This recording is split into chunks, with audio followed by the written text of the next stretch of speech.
First of all, just about a week ago, almost exactly, we saw the video from Secretary of War Pete Hegseth announcing a sledgehammer against the 8A program and announced a line by line review of 8A sole source contracts, uh, potentially above 20 million. But he also said we're going to look at all the ones under that as well.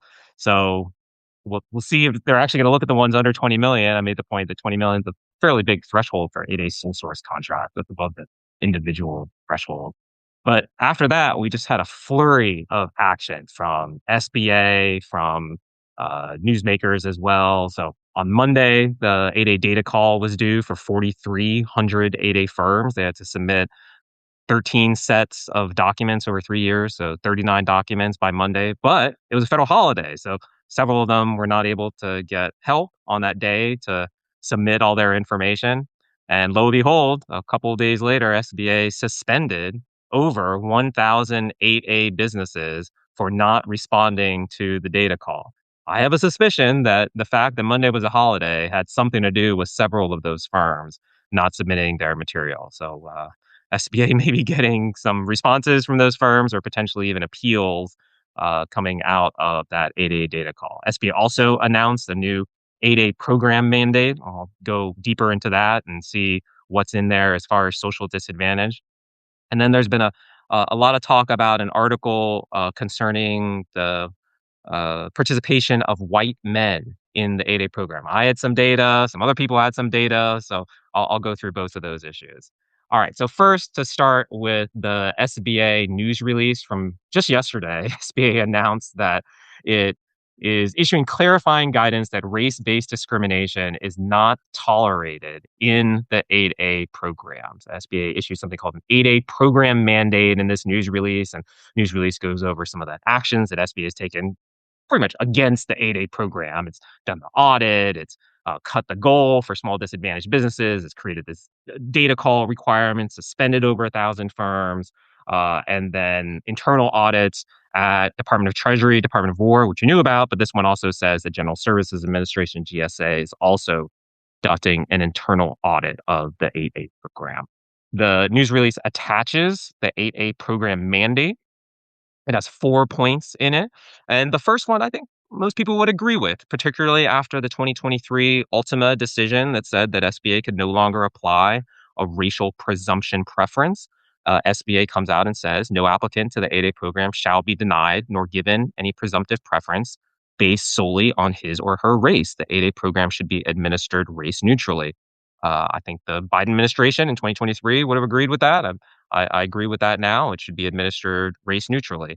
The second point is clearly a change. First of all, SBA is pulling down the guide to demonstrating social disadvantage. That was a guide on the website that basically kind of walked people through how to establish social disadvantage. So they've taken down that. There's no playbook there anymore.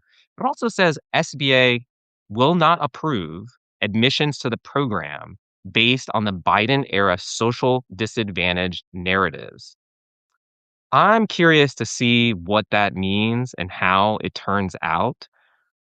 SBA has had the concept of social disadvantage narratives well before the Ultima decision came down. You could always apply to the 8A program using a social disadvantage narrative. That's how many women were admitted. That's how service disabled veterans were admitted. There was a presumption for members of minority groups, but other uh, group members or other people that were not members of those groups could apply under the social disadvantage narrative.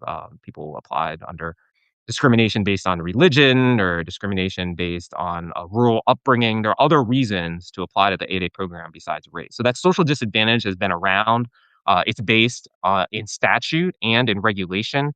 The regulation states that somebody that is not a member of a designated group, and now they're not designated groups, so this is everybody, has to present facts and evidence that establish that the individual has suffered social disadvantage that has negatively impacted his or her entry into or advancement in the business world.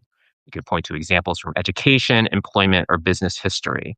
So if there's not something that's called a social disadvantage narrative, does that mean there's some other mechanism for submitting that facts or evidence, or do you have to actually submit hard evidence of this? That would be a very intriguing idea for SBA to go forward with that. That really changes the way that people would apply to the program.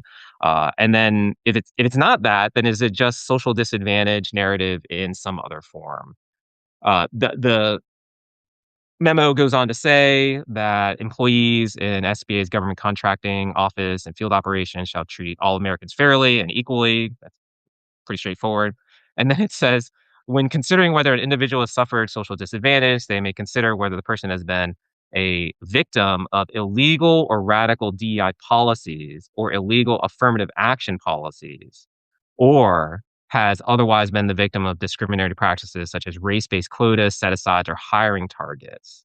So this is the idea that there's been reverse discrimination against white men. The memo specifically says, I think it was the press release specifically says that the Biden administration was crowding out, they call it legitimate job creators, especially white men. And if opening the door, inviting white men to apply to the program, if they can establish discrimination based on essentially reverse discrimination, illegal affirmative action, discriminatory hiring practices, race-based quotas. Uh, this is this is consistent with other moves that the administration has made. I think EEOC put out an announcement about this as well, and Justice Department has been pushing this. This does not seem unreasonable to me that somebody could have suffered discrimination based on race-based quotas or illegal hiring practices. And if they have suffered discrimination, I think they should be able to apply for a social disadvantage designation and qualify under the narrative. I think the bigger issue is, should these narratives still be based on discrimination? That's something that's inherent in the 8A program.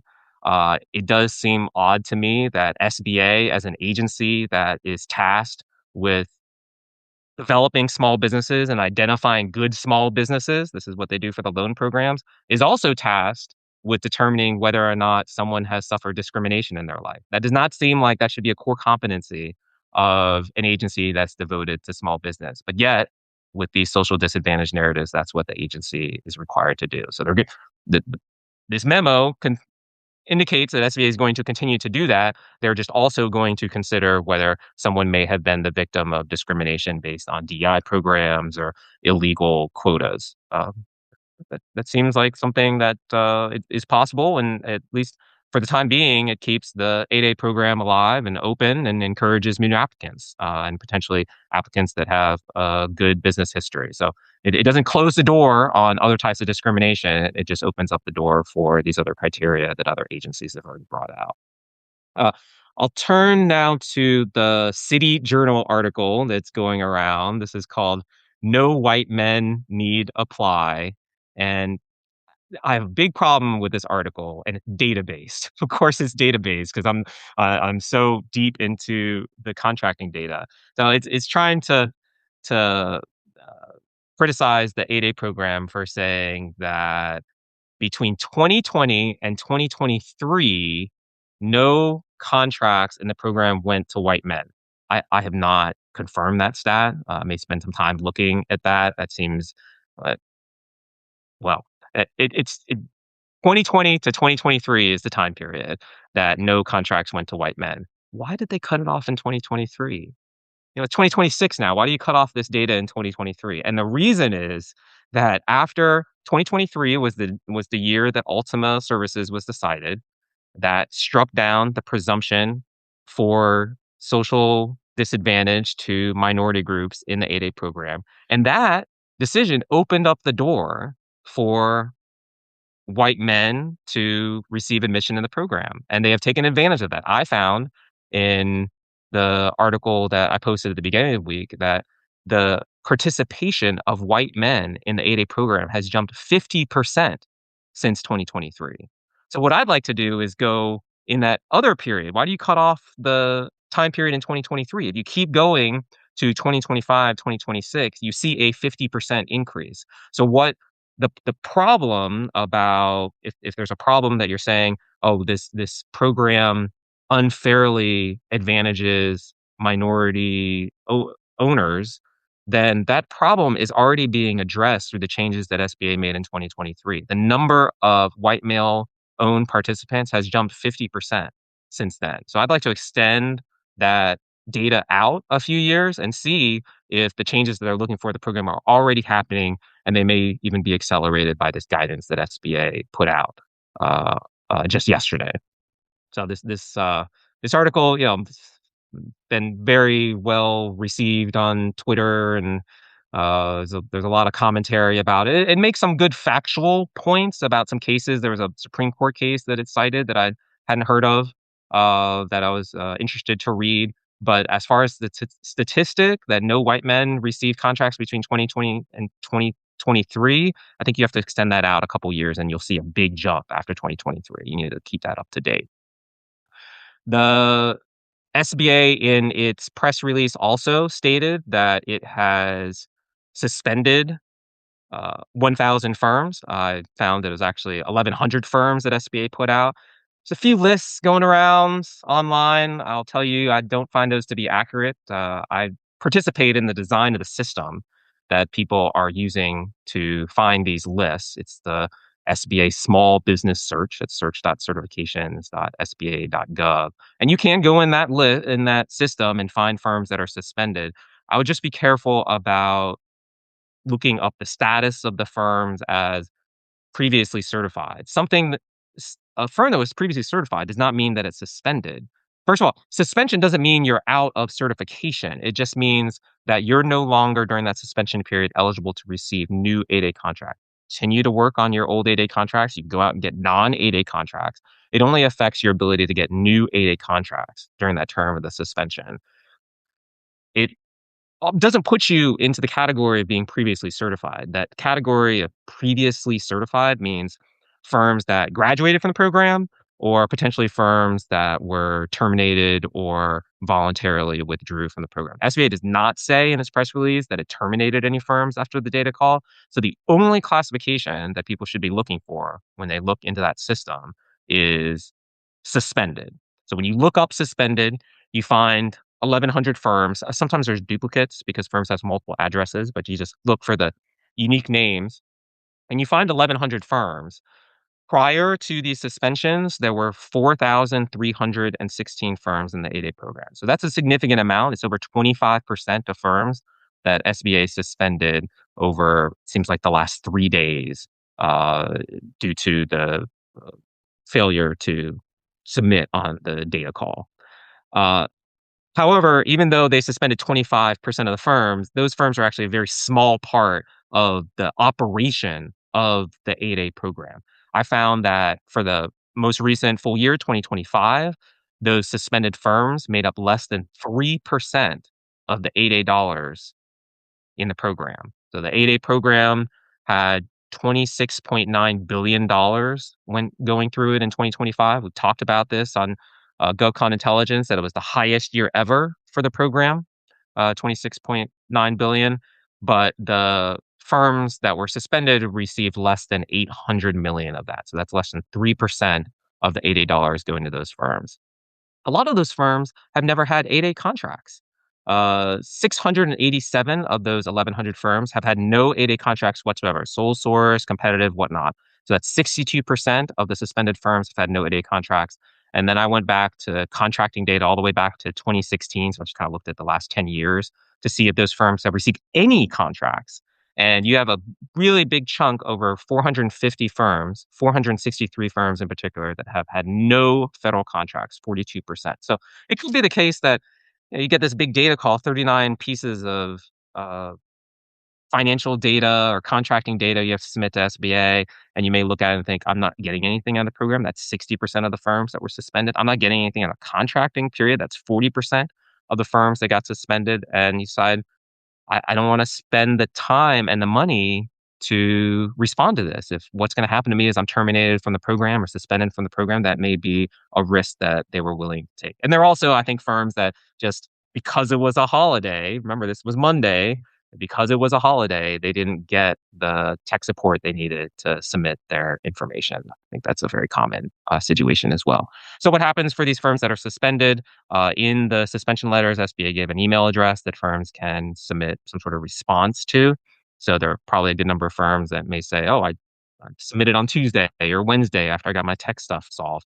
And then there's also an administrative appeal that firms can submit to the Office of Hearings and Appeals at SBA.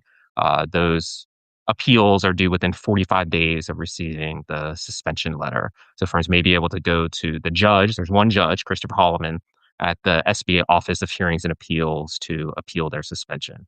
But first, read the letter and take a look at the email. And if you have a good story to tell as to why you were not able to submit the data call on Monday, then SBA may be willing to hear that through that email address. So that's the 1,100 firms. Don't necessarily pay attention to the list that you're seeing out there. I wanted also to highlight a great article that came out from Dave Z today on Gov Contractually, which is a LinkedIn newsletter. It makes the point that I've gotten in a lot of the comments on my articles and on the podcast with Christine Williams that 8A is so popular within the federal government, not because it's DEI, but because it's a good way to buy things.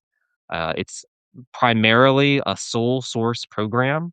And because it's sole source, the government can meet face to face directly with the contractor and work out the contract and get their questions answered, work out issues through the contract, rather than having this behind a wall open proposal process where everything's done on paper. So I strongly refer everybody to Dave Z's articles there as to why is the 8A program such a powerful contracting mechanism. It's not because of DEI, it's because of the way that the program has developed as a strong contracting method, particularly the sole source mechanism within the 8A program. So I'll put a link to that in the show notes here.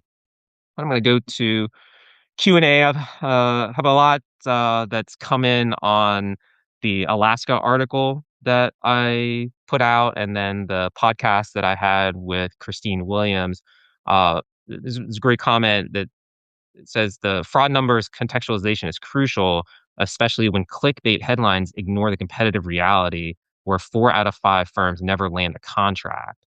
Uh, that yeah, a lot of 8A firms do not land a contract, and so you see that with the suspended firms. Most of those firms have not gotten an 8A contract, and if this were a handout program, then you wouldn't have those firms that are out there. And the comment continues to say, "I've seen firsthand how sole source speed can be critical for agencies and their tight deadlines, but." Christina talked about a pre-vetting idea that could ease some of this political pressure without sacrificing efficiency. So that's the same very similar point to what Dave Z put out today about the speed of the 8A program. Remember, 8A program had its best year ever in 2025, and it's because of that speed. It's because agencies got to the end of the year with a lot of money, and they had to move very quickly. Uh, Another comment on ANCs, and we addressed this in the podcast with Christine, wasn't one of the provisions for ANC participation in the 8A program granting access to oil located on ANC land. Wouldn't repeal the 8A program also void that agreement? I just refer you back to the segment with Christine where we talked about that, and she goes through that the ANC corporation idea was an alternative to having reservations rather than having tribal reservations. They formed these corporations, and in exchange, the lower 48 got a pipeline through Alaska. That was on native land, so they got a pipeline and were able to make royalties off of that pipeline that were magnitudes above what went to Alaska Native Corporation. But one of the requirements of that was to make Alaska Native Corporation owned firms presumptively eligible as disadvantaged businesses for a program like 8A. So another comment on my article on the M&A cliff, which came on January 16th. That seems like ages ago, but just January 16th was the M&A cliff. That was the last date for large businesses to acquire small businesses and still be able to win task orders on set aside IDIQ contracts. So it's a big deal for the valuations of small business contractors that were looking to sell. January 16th and before, you could sell to a large business and still that new business could keep its IDIQ contracts after January 16th, it becomes much more complicated. There's still a few areas where you can do it, small to small, and potentially a minority interest that qualifies under SBA's affiliation rules, but it becomes much more difficult to keep those set aside IDIQ contracts. And the comment was that there's an observation in the piece that government folks don't speak the same language as the public. And the person says that they've worked in environments where it's obvious that from the inside, they created total confusion outside because the inside was optimized for internal consistency rather than external predictability. At least this new disqualifying recertification framework, the January 16th cliff, gives everyone a shared baseline to work from. And I think that's really important when obviously SBA is doing a rewrite of the 8A regulations. They say that much in the press release they put out about social disadvantage. It's really important for SBA to get this engagement with industry so that at least the language makes sense to what people are getting. I mean, that was a lot of confusion on the data call. People had tons of questions about what these terms meant. Some of the terms seemed like they were new terms that SBA had made up, or there were lots of big questions that came out, and some of them were not answered to the FAQ. So usually when you put something out like that, you go through a public process and you have the public review the questions ahead of time. That's required by law, but SBA took advantage of an emergency exception so he could get that out. So they did not have that back and forth with industry, and that also hurt on the recertification prior to this January 16th date as well. I got a question about some of the data that I've been putting about the 8A program. Someone pointed out that the State Department has $23 billion recorded in FY23 through the 8A program, and several of them are $2.7 billion on the dot to Alaska Native corporation firms. So they wanted to ask, what happened here? Was this actual contracting, or did State Department park money? If you saw my article about the 8A data showing that 8A had its biggest year in 2025. There's a light blue bar on top of the 2025 bar that is labeled State Department contracts because I don't believe those are real contracts. So I took those contracts out. I think it was like $18 billion in the end, or 18 point billion dollars in the end, because those contracts were reversed in January, maybe 3 weeks ago. The State Department went back and reversed those contracts, so they put in negative numbers. If you look at the FY26 data, it's all messed up because it starts with a negative $18 billion entry in it. So a lot of the numbers are negative if you go through the FY26. So I don't consider those to be legitimate contract obligations.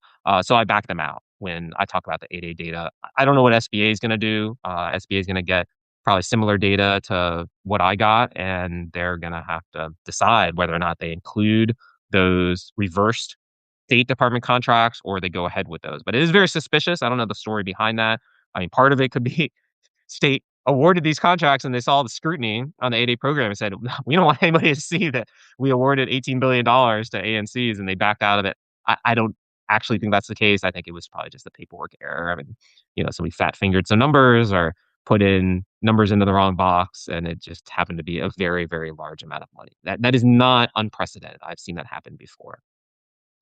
A comment about the Hegseth video. It says, the 8A program was never designed to be a DEI program. It was structured to be a business development program, bringing benefits to the federal government and thus the taxpayers. Its intent, if implemented correctly, was to help expand our industrial defense base with new technologies and expanded workforce. And just another one that's very similar to that, someone saying they've studied the NAICS codes of 8A companies extensively. There are several niches only being filled by 8A companies. Just what we need, right? Take a sledgehammer to small, mostly veteran-owned businesses and create more dependence on China. This is similar to Dave Z's point. This is not designed to be a DEI handout program. It's a contracting method and a business development program. The 8A authority goes back to the 1940s, all the way back to World War II.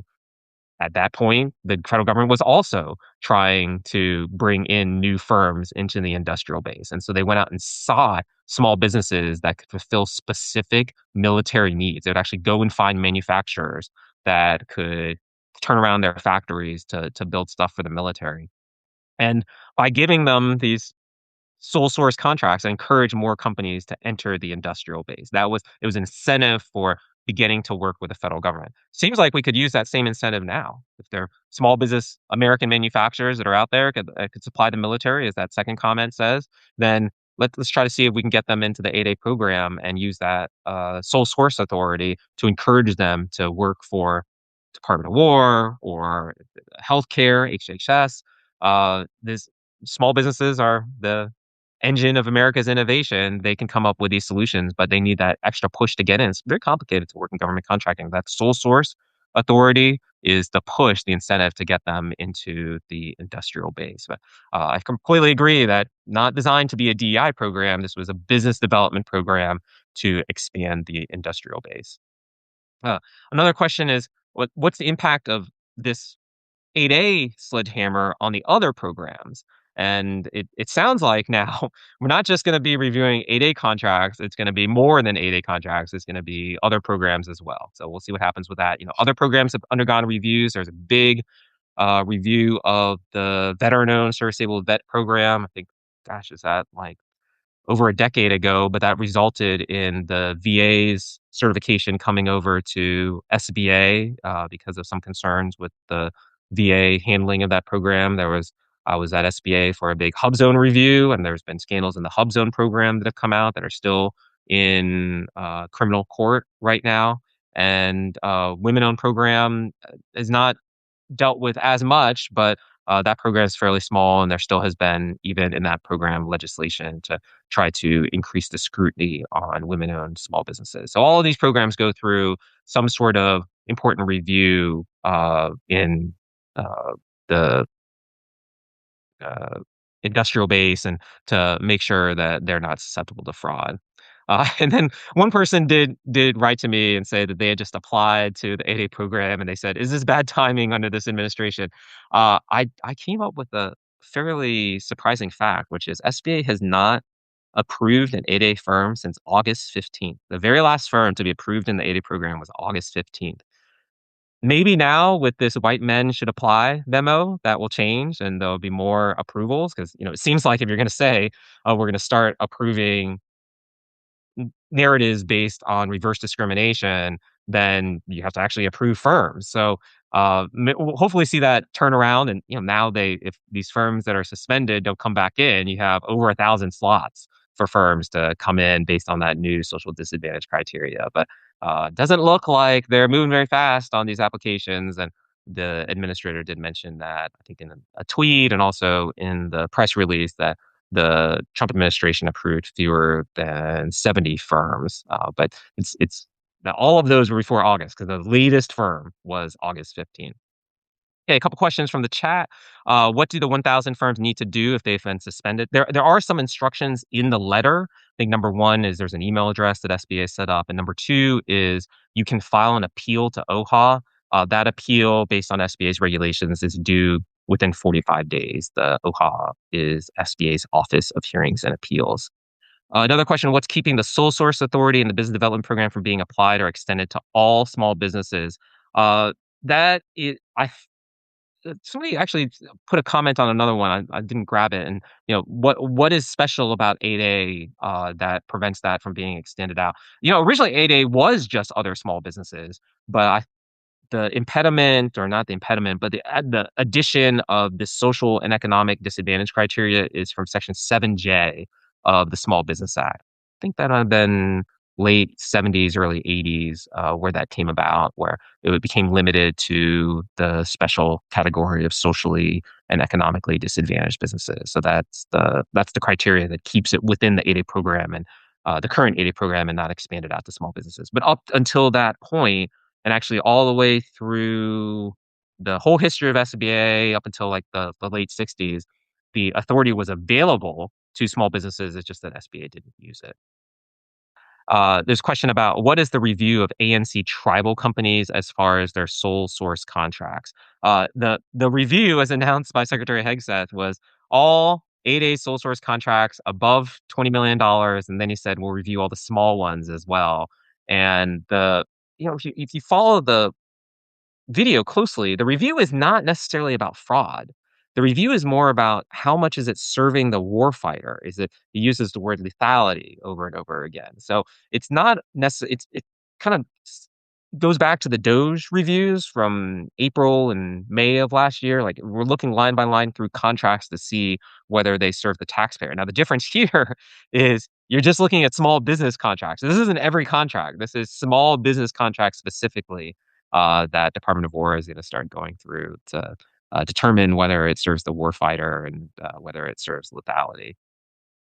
The question is, do we know if there's a target date to be done with the data collection and review? At least on the 8A data call, SBA said the portal remains open until February 19th. So I don't know what that means because these companies are suspended, but perhaps that allows the companies some access to go in and put in their information, and SBA may give, who knows, they may give some leeway to firms that submit, perhaps because they had some sort of technical error.